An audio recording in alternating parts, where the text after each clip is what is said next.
after Comey publicly confirmed the existence of the FBI's Russia investigation on March 20th, 2017, the president was beside himself and expressed anger that Comey did not issue a statement correcting any misperception that the president himself was under investigation.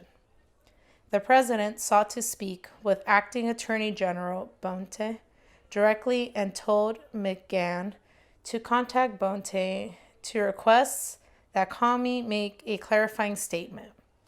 The president then asked other intelligence community leaders to make public statements to refute the suggestion that the president had links to Russia, but the leaders told him they could not publicly comment on the investigation. On March 30th and April 11th, against the advice of White House advisors who had informed him that any direct contact with the FBI could be perceived as improper interference in an ongoing investigation, the president made personal outreaches to Comey, asking him to lift the cloud of the Russian investigation by making public the fact that the president was not personally under investigation. Evidence indicates that the president was angered by both the existence of the Russia investigation and the public reporting that he was under investigation, which he knew was not true based on Comey's representations. The president complained to advisors that if people thought Russia helped him with the election, it would detract from what he had accomplished.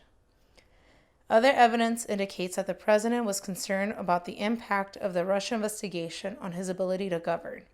The president complained that the perception that he was under investigation was hurting his ability to conduct foreign relations, particularly with Russia. The president told Coates he can't do anything with Russia.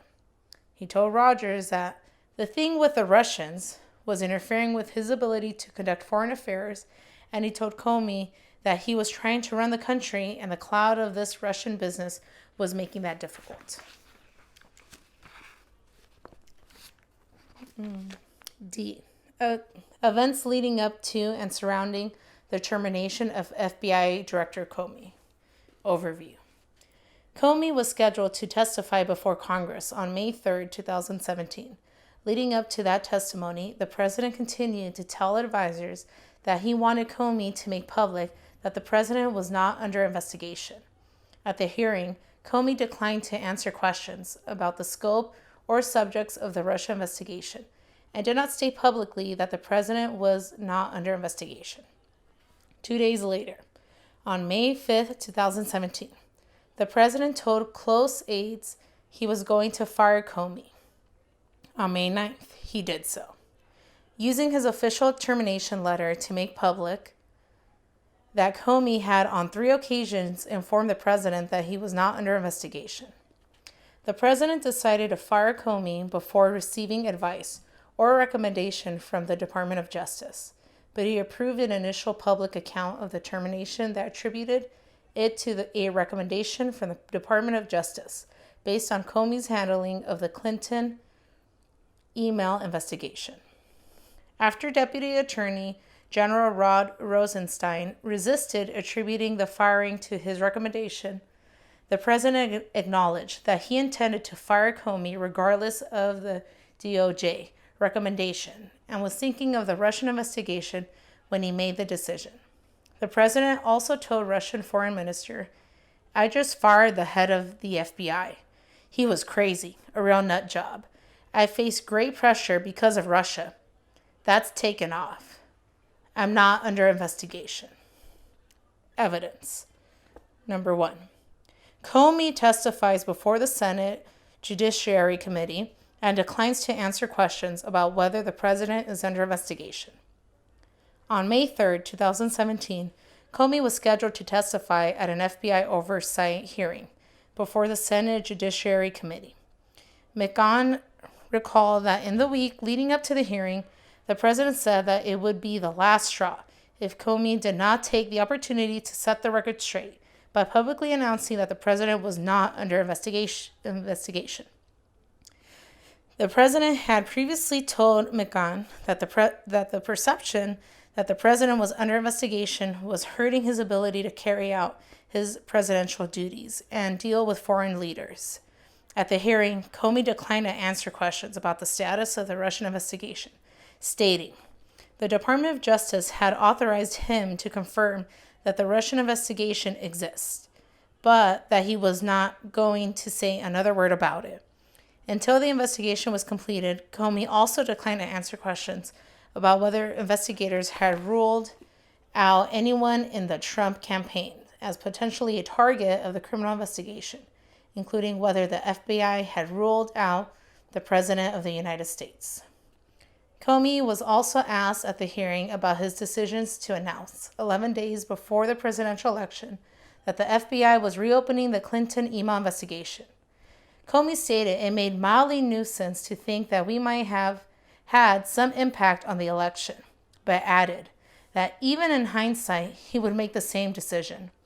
He later repeated that he had no regrets about how he had handled the email investigation and believed that he had done the right thing at each turn. In the afternoon following Comey's testimony, the president met with McGahn, Sessions, and Sessions' Chief of Staff Jody Hunt.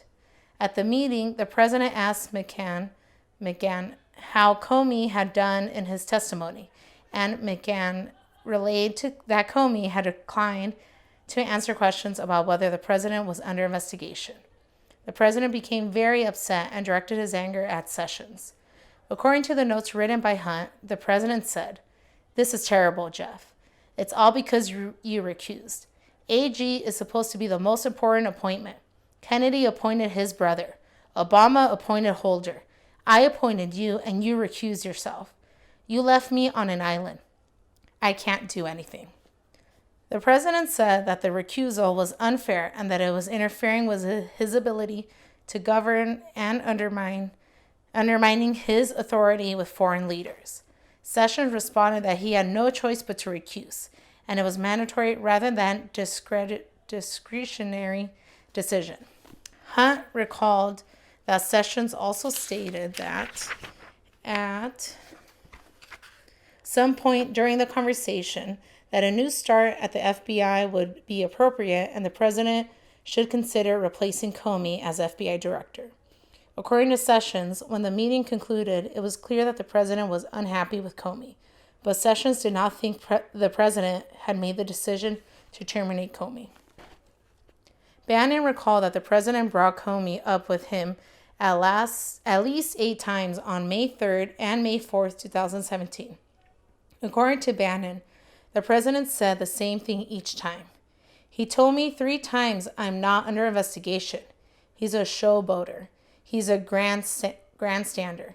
I don't know any Russians. There was no collusion." Bannon told the president he could not fire Comey because that ship had sailed. Bannon also told the president that firing Comey was not going to stop the investigation, cautioning him that he would fire the FBI director but could not fire the FBI.